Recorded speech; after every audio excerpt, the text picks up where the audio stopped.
To the pan, I'm going to add 1.5 cups of water.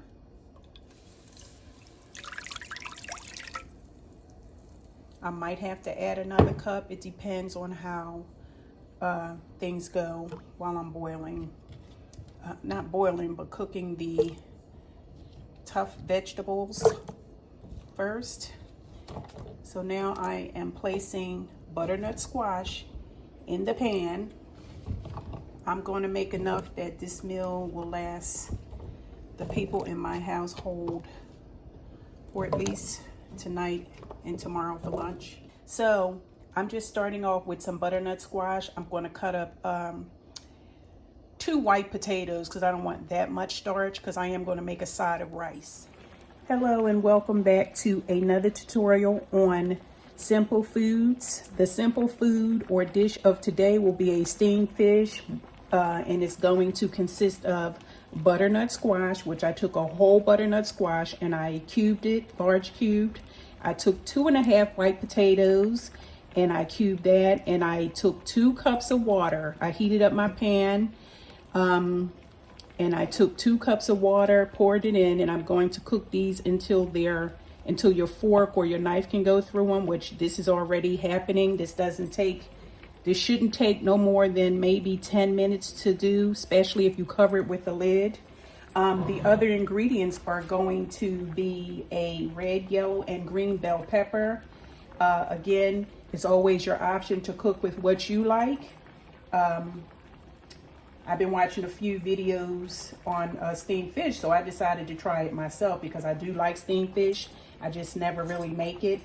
I bought a serrano pepper, and I bought another pepper, which I forgot the name of it, which is sad, is green. And I know it's hot, guys, because I started inhaling it and started choking. I have 1 onion that I'm going to cut. I probably cut another. I may not, but I have almost a whole onion because we just used it for salad previous to this video. I have a can of stewed tomatoes, that I'm going to use. And I'm also going to use probably a cup, either a half cup to a whole cup of fish stock that I typically never really use. So I have the fish here, and I went to buy red snapper, but they didn't have a red snapper yesterday, and I was very exhausted from doing other things. So I bought 2 pieces, which cost me $10. It was like $5.99 a pound, but it came up to $10 for some reason. I have lemon and water in here, just the extra clean, and I scraped a few more of the scales off, but it's already gutted. So yeah, I mean, if you have an extra $10 that you can spare, or $15, and before you go to one of the fast food joints out here amongst the many, go stop by the grocery store and buy something healthy and nutritious, for you and your family. So we're starting with the butternut squash and the potatoes with 2 cups of water that I'm bringing to a boil. And already, the potatoes are tender. Already you can stick your fork through this as well. So I'm going to remove this in a few minutes. I mean, I wouldn't do it any more than 10 minutes. I didn't cover it yet, but covering it cooks it a lot faster. If you want to go step by step, you'll take your pan, you'll place your cup. In this case, I put 2 cups of water. I put the butternut squash and the white potatoes in, and you want to bring it to a boil until it's fork tender, or you can stick your knife through it. So once that's tender, you go ahead and you cover it. You can go ahead and cover it and let it just go ahead and cook down just a little bit more while you season your fish or whatever it is you're going to do next. So again, stay tuned. Thank you for keeping me company while I try to convince you that although you don't think you know your way around a kitchen, you can learn. It's easy as 1, 2, 3. Okay guys, I'm back. I'm now, I rinsed the water and the lemon out. I'm going to apply, shake some black pepper.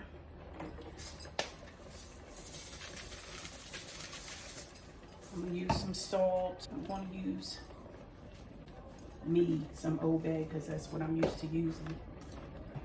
You can season to choice. You can also just season with salt and pepper and call it a day. You can season with salt and pepper, call it a day.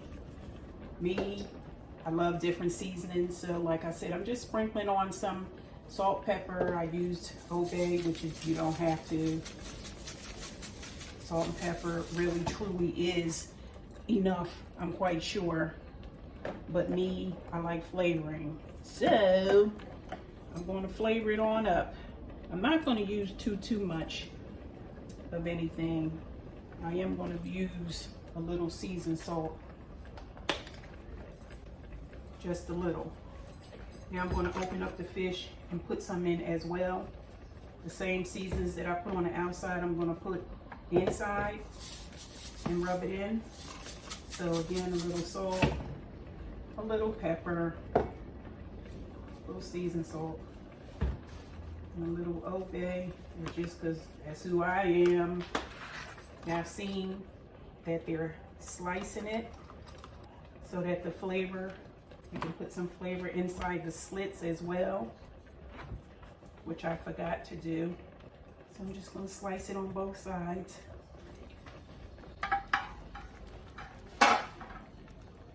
I'm going to check the tenderness, or I'm going to do a wellness check, see how done it is. And these are forked. The knife goes right through the butternut squash. It goes right through the potatoes. I probably overcrowded my pan, and my pan is not big enough.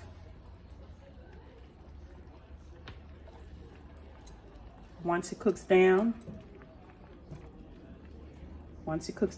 it'll fit. This is the leftover seasoning, which I'm going to go ahead and pour over the fish, kind of open up the slits so there's no season wasted. You can use your fingers, you can use a knife. Just make sure your hands are always clean. Always, always, always, always when you're in the kitchen dealing with meats especially. Make sure your surfaces are clean before you even start to cook. So I'm going to use some of this is still thick. And you just keep mixing till it's thin, which means you got to keep adding. I might just have to get some more sauce. Stock. I'm sorry. So to make it simpler and not to break my niece's glass, and she'd be mad at me. See how I'm mixing it up? And you just smooth it around on the edges, the clumpy parts. You can just smooth it around on the glass, these clumpy parts. See how it's liquidy now? Okay, so you can pour a little bit in each corner of your pan. And you start to slowly, mix it around like that. You have to move stuff out the way. You have to tilt your pan sometimes to move it, just to mix your, mix your sauce inside the pan, because it's going to clump up if you don't. And as a matter of fact, let me show you. I gotta move these veggies over. It stiffens up, and there's nothing wrong with that. And it looks like I can use some more of the stock. Fantastic. Thank God it's a stew. A stew is a food cooked in liquid. So what you're gonna do is you're gonna mix it up like this. You gotta move your veggies around. You have to move them around and get some room to mix them. You have to tilt your pan. Oops, made a mess. That's what happens when your pan isn't big enough, or you overfill it, which is no problem. That's what the dishcloth is for. So we're gonna mix it all up and put everything on top of the fish that we can for now. Just try to transfer the spots so that we can mix it up. See how I'm mixing? You mix, mix, mix, but you gotta mix on all sides, which means you're gonna have to probably move some veggies around, and that's perfectly fine. And your stew is actually done. Your stew is done. It don't take that long. Guys, I forgot an ingredient, but it's perfectly fine if you don't have this too, or either. You can This is okra, which I never buy, but I will eat it in a stew. I don't have anything against it in a stew, but I don't buy them. Maybe I'll start, you know, to buy them as long as I'm going to eat them in a stew, because they're actually too slimy for me personally. But I did forget the okra. If you want to substitute this for peas and carrots or a bag of mixed vegetables, customize your food. You know, you can make moderations to your food. You don't have to live by, you know, do it by the letter. It's what you have in your freezer that will make a meal to feed your family and friends, and they will love you just for feeding them. So I did add the okra at the last minute because I actually forgot about it.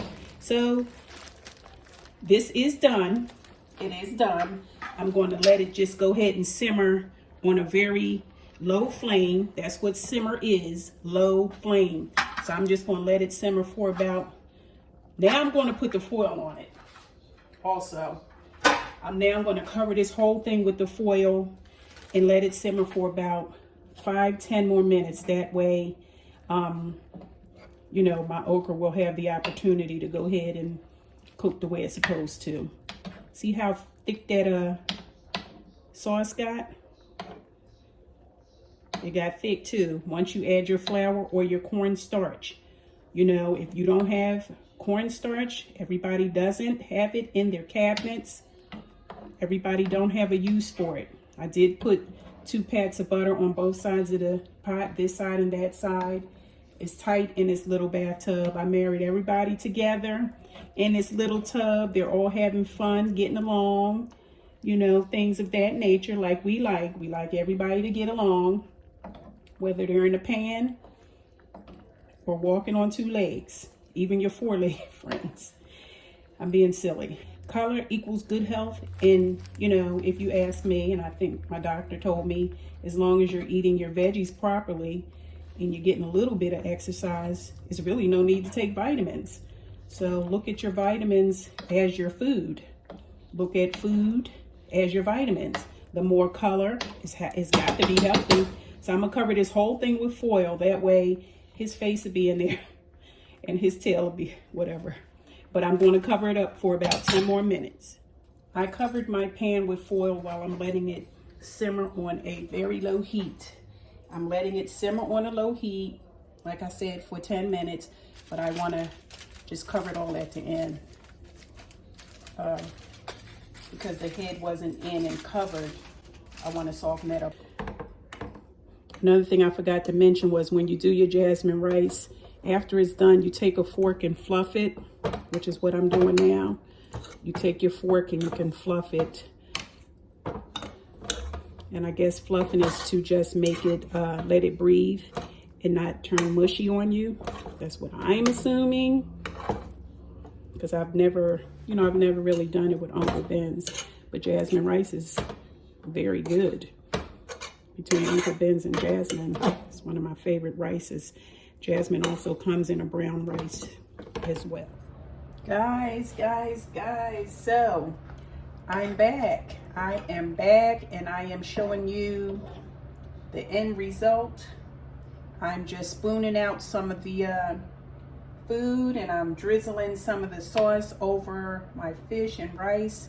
And I tasted a bit of the sauce and oh my goodness, let me tell you, it's a nice spicy dish. It might be a little too spicy for the kids. But once I get all that out the pan, oh my goodness, I'll move this over. You can take some parsley. You can put it atop your fish. Or you can sprinkle it around your rice, whatever it is you want to do. This is just for a picture, that I'm doing, but yeah, you can sprinkle it with some of these green onion like I tell you about. Oh my goodness, look at that. Look at that dish. That's my steamed fish dish.